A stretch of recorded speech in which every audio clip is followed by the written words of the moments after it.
పరమగుహ్యకరంబైన పరమపదము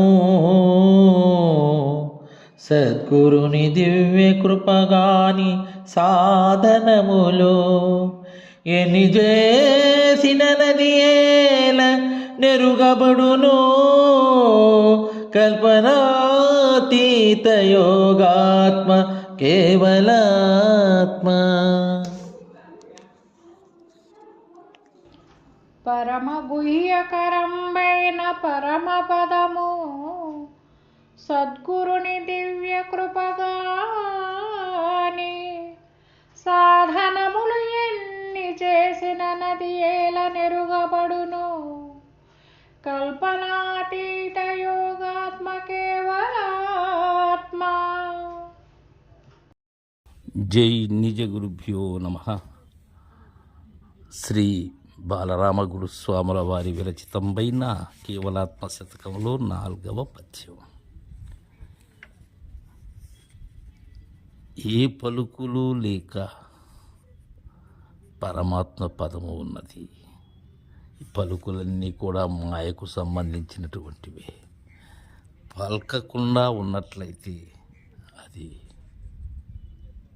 ప్రకృతి కాదు, అది పరమాత్మ పదము.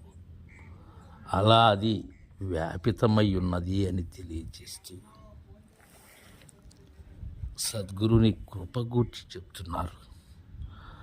పరమ గుహ్యకరం బైన పరమపదము, పరిపూర్ణాన్ని పరమపదము అంటున్నారు.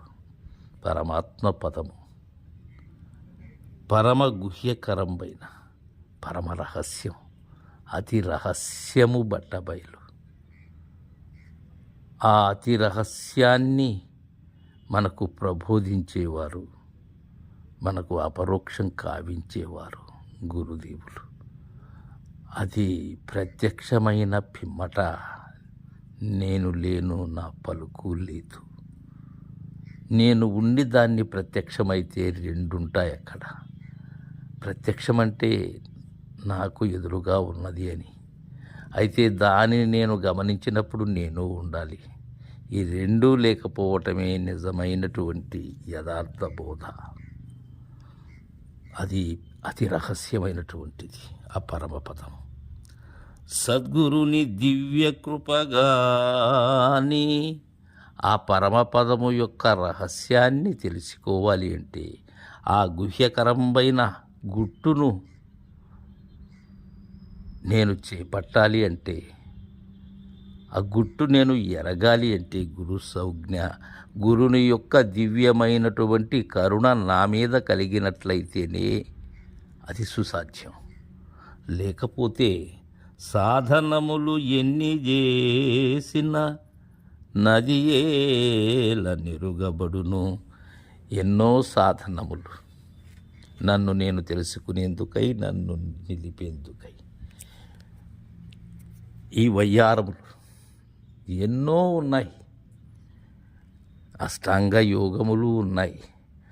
అన్నిటిలో కూడా నేను ఉన్నాను.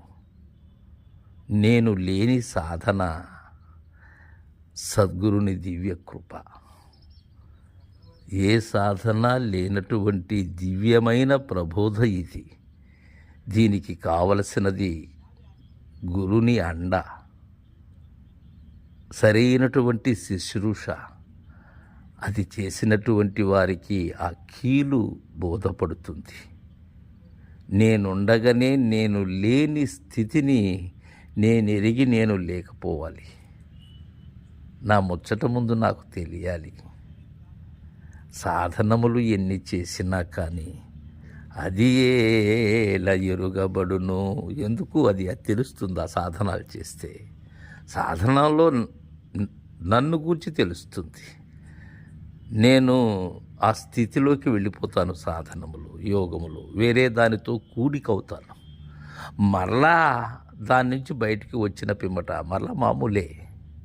ఆ కూర్చున్నంతసేపు, ఆ ధ్యానంలో ఉన్నంతసేపు నేను ఘనీభూతం చెందుతాను. మరలా అది జలమవుతుంది. మరలా దానిలో చలనం వస్తుంది. అలాంటిది కాదు పరిపూర్ణ బోధ. ఎప్పుడూ ఏక ప్రకారముగా ఉండేది, అలా నిన్ను ఉంచేది పరిపూర్ణ బోధ.